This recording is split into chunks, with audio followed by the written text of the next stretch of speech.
शेखुल हिंद मौलाना महमूदुल हसन गंगवी रहमतुल्लाह अलैह को माल्टा की जेल हुई, 7 समंदर पार। और जेल कौन सी हुई? काले पानी की जेल, काला पानी की सजा।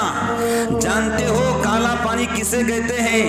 ऐसा कमरा जो दिन के अंदर भी रात लगे, जिसको खिड़की ना हो, दरवाजा बिल्कुल छोटा हो और दिन के अंदर भी अंधेरा रहे। हजरत शेखुल हिंद रहमतुल्लाह अलैह को काले पानी की सजा हुई। 2 साल तक ऐसे कमरे में रहे जिसमें रोशनी का कोई इंतजाम नहीं था। दिन के अंदर भी रात लगती थी। जब खाने का वक्त आता तो आपको खाना दिया जाता, बिल्कुल इस तरीके से खाना, थोड़ा दरवाज़ा खोला जाता, खाना आपको अंदर दिया जाता, 2 लुक़मे खाते, खाने को वापस कर देते। 2 साल तक काले पानी की सज़ा हुई। सर्दी का मौसम, ठंड बहुत ज़्यादा, तो शेखुल इस्लाम मौलाना हुसैन अहमद मदनी ने अंग्रेज़ों से कहा कि मेरे शेख अगर जेल में हैं तो मैं बाहर नहीं रह सकता हूँ। हालांकि मौलाना हुसैन अहमद मदनी का कोई जुर्म नहीं था, लेकिन अंग्रेज से खुद सिफारिश की, मेरे शेख और मुर्शिद, मेरे उस्ताद जेल के अंदर हैं, मैं भी जेल में आपके साथ में रहना चाहता हूँ। आपको इजाज़त मिल गई तो शेखुल इस्लाम मौलाना हुसैन अहमद मदनी रहमतुल्लाह अलैह सख्त सर्दी के मौसम के अंदर जानते थे मेरे शेख, मेरे उस्ताद बूढ़े हो चुके हैं, ज़ईफ़ हो चुके हैं, कमज़ोर हो चुके हैं, तहज्जुद की नमाज पढ़ते हैं पाबंदी के साथ में, वज़ू के लिए ठंडे गर्म पानी का इंतज़ाम नहीं है।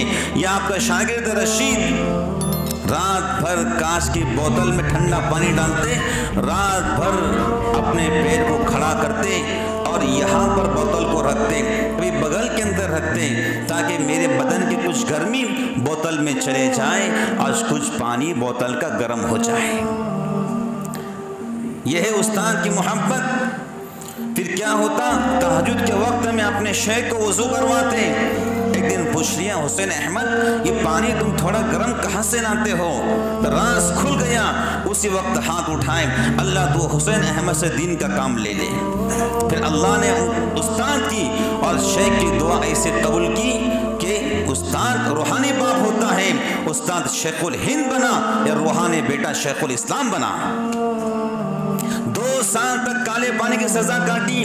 2 साल के बाद आपको कमरा बदला गया और आप कमरे में कुछ रोशनी आने लगी। काले पानी की सज़ा ख़त्म होगी। अंग्रेज़ आपको फांसी दे नहीं सकता था, आपका जुर्म इतना बड़ा नहीं था। तो वाक़यात तय्यब में लिखा हुआ है, हकीमुल इस्लाम कारी मोहम्मद तय्यब साहब ने यह वाक़या लिखा है कि शेखुल हिंद रहमतुल्लाह अलैह तहज्जुद की नमाज़ पढ़ते थे। अंग्रेज़ ने आपकी कोठरी के अंदर एक नाग को छोड़ दिया, एक सांप को छोड़ दिया कि वो सांप आपको डसे और उसका जहर आपके बदन में चले जाए और आप मर जाए।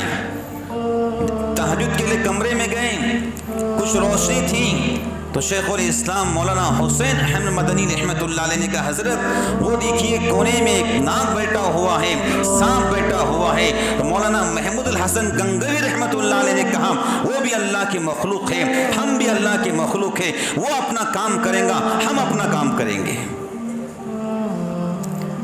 शेखुल इस्लाम मौलाना हुसैन अहमद मदनी रहमतुल्लाह अलैह कहते हैं, अल्लाह की कसम मैंने अपनी आंखों से देखा, हजरत तहज्जुद के बाद जब ला इलाहा इल्लल्लाह की ज़रबे लगा रहे थे, इल्लल्लाह इल्लल्लाह की, तो सांप भी अपनी फनी जमीन पे मारता था। इल्लल्लाह के ज़रब लगाते थे तो सांप भी ऊपर मुंह करके फनी अपनी जमीन पे मारता था। जब तक हजरत मौलाना जिक्र करते रहे, सांप आपके साथ फनी मारता रहा, जिक्र खत्म हुआ और सांप अपने रास्ते चला गया। शेखुल हिंद रहमतुल्लाह अलैह जानते हो 3 साल 7 महीने जेल के अंदर रहे इस मुल्क भारत को आज़ाद कराने के वास्ते। 3 साल 7 महीने जेल के अंदर रहे।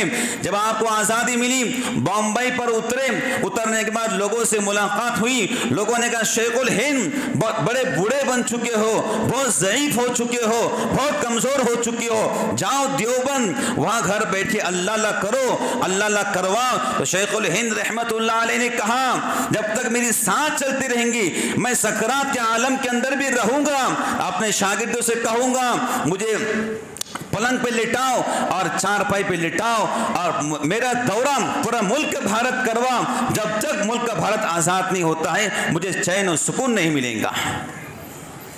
ये हमारे अकाबरीन ने कुर्बानियां दी हैं।